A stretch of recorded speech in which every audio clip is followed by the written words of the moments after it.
Why is it so important that pupils leave school having had a positive experience of reading those multiple, diverse, challenging, beautifully crafted works of art that we call novels? And why is it so important that that experience is so rich and so fertile that they want to go on reading novels, both the great classics and all the new works that challenge that canon and provoke new ways of thinking about the world or about ourselves? Well, this man, Marcus Rashford, has got it in one.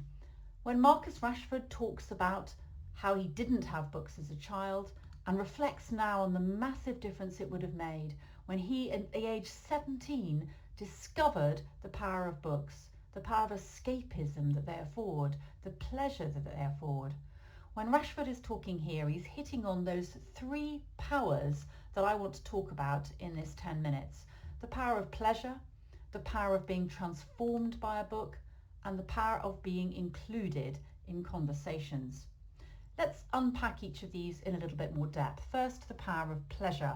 When we read a book, we are utterly consumed. We're driven to read on. At the start of her novel about the French Revolution, A Place of Greater Safety, Hilary Mantel tells us that she writes a book for us to live inside. Reading a whole book, we inhabit its world. We feel compelled to stay there. We grieve when it ends. Without visual imagination, we couldn't read most books. So what a remarkable conjunction of imaginations every act of reading is. There's the imaginative effort of the author hitting the imaginative construction of the reader as we conjure 100 mind pictures to illustrate the author's text in our own way. And is it this that gives them their power over us? Books certainly have more power than teachers. Under their spell, we let books question our values and challenge our intellects in ways we wouldn't suffer from any other source. We would never stand the relentlessness of the assault. Narratives in particular leave us helpless. They force us to stop looking at our worlds through our favourite windows. Why do books make us so submissive to such pounding? Great novels all do this. They make us stand in a different place, but we endure it because it is pure pleasure. It is pleasure that is a book's power. And this pleasure helps to explain the second power, the power of transformation. Because when a book completely takes hold of us, it transforms you, and it's not surprising it transforms you because we are in its grip.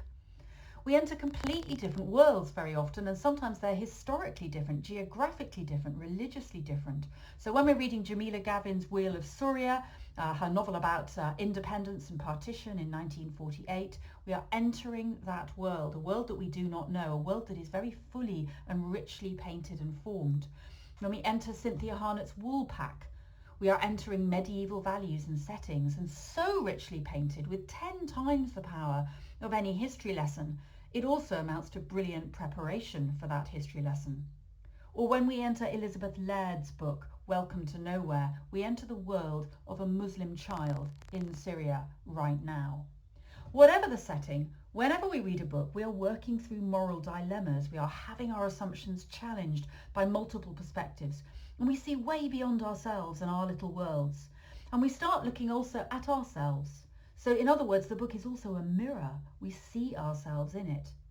And this leads me now to the third power, because although the interior experience of reading a novel is highly personal, although you do actually do it on your own, because there is a sense in which you can't enjoy a novel with others in quite the same way that you can as a painting or a film, at the same time it is highly social. To have encountered these particular novels is to have been included in great conversations, not just the conversations of the author or the setting, but the conversations with all the other people who have read the book, with the conversation that exists too between books. For the world of novels is intertextual. One novel prepares us for reading another novel. One novel changes what we see in another novel. And that's why novels together actually are a very, very powerful insight into curriculum itself. The novel I read now, and I'm able to read it and enjoy it because of the novels that I have already read. But there's another sense in which we enter a conversation with novels, and that is the fact that all novels put us in touch with timeless themes.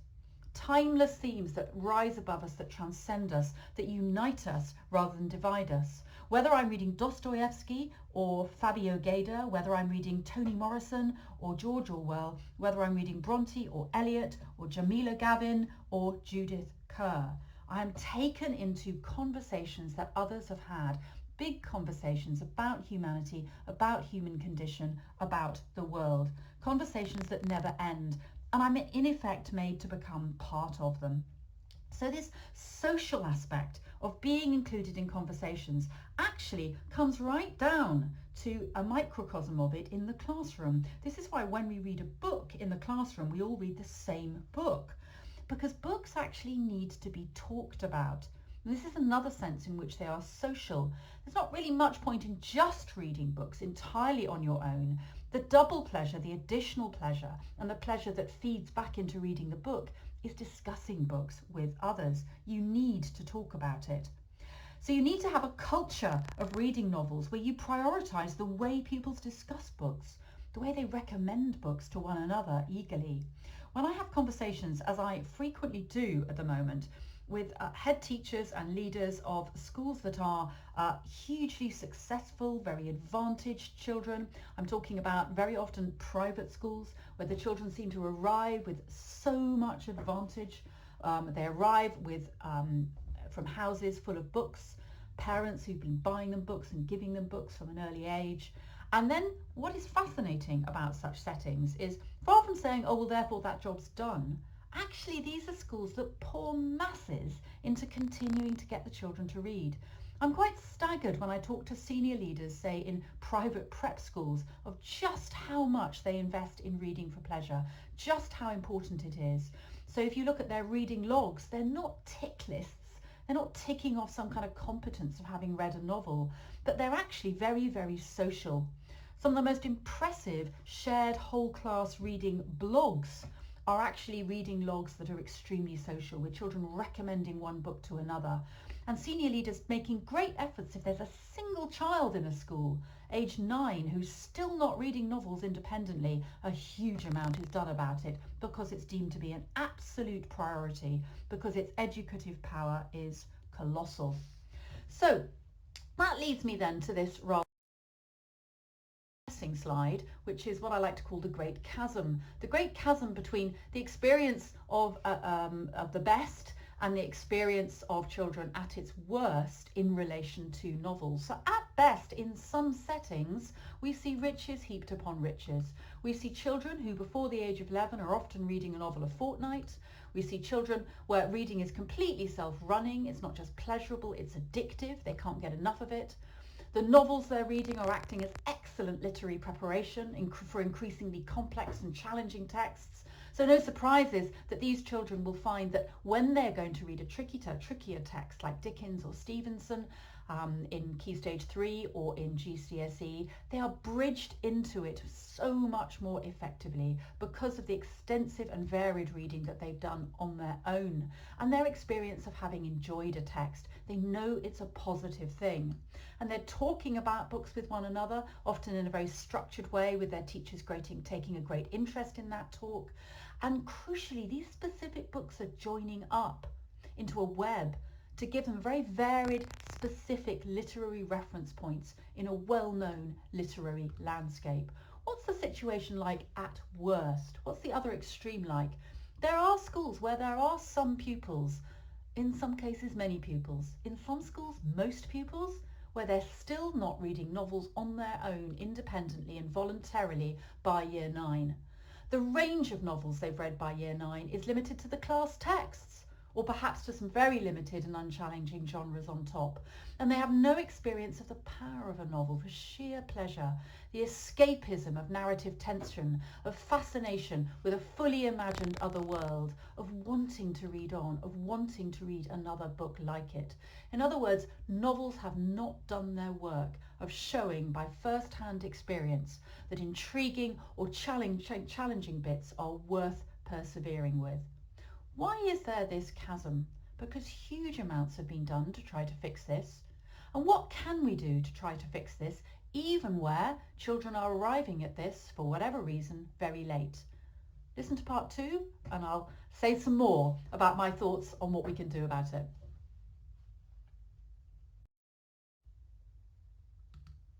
And so in part 2, we will look at some of the hidden factors that seem to be stopping teachers or schools from ensuring that all pupils experience the power of novels and have the power of novels at work on them, including and especially those pupils arriving in secondary without the rich advantages of home or school that I discussed earlier.